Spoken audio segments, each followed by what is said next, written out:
সখীগণ বললেন, মাঝি তুমি আটানা মানে বোঝো না? আটানা মানে হলো 1 টাকার অর্ধেক, অর্থাৎ কিনা খণ্ড টাকা। কিন্তু গোবিন্দ আমার খণ্ড নেবেন কেমন করে? আমি খণ্ড তো লই না,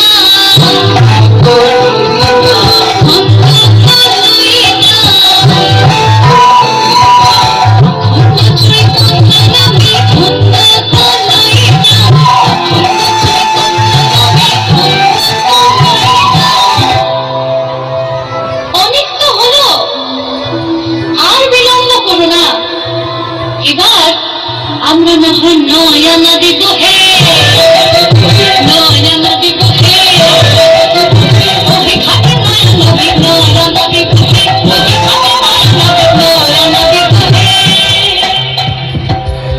গোবিন্দকে কিনা বলে ঘাটের নয়া নাবিক? তাও কি কখনো হয় গো, যে যুগে যুগে আমাদের পার করে আসছে তাকে কিনা বলে ঘাটের নয়া নাবিক? তাই গোবিন্দ এই 9 আনাকে বিশ্লেষণ করলেন নয়া না, অর্থাৎ তিনি এটাকে নতুন নয়। তাই উত্তরে বললেন, আমি নয়া না, নয়া না, নয়া না, নয়া না, বহুদিনের পুরানা নয়া না, নয়া না।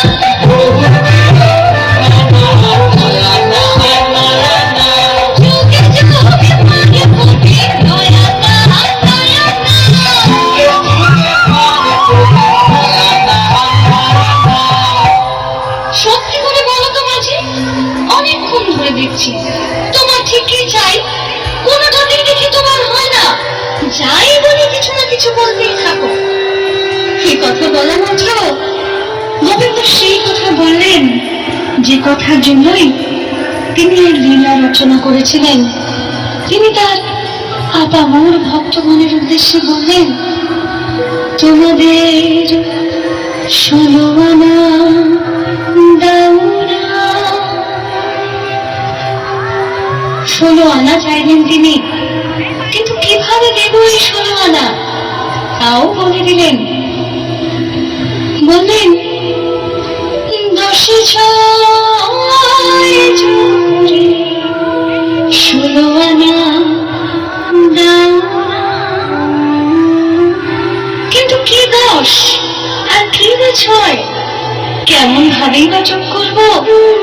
বললেন, 10 ইন্দ্রিয় আর ষড়রিপুকে একত্রিত করে 16 আনা করে নিজেকে সম্পূর্ণরূপে উজাড় করলে তবেই তো গোবিন্দ আমাকে ভবতরণী পার করে।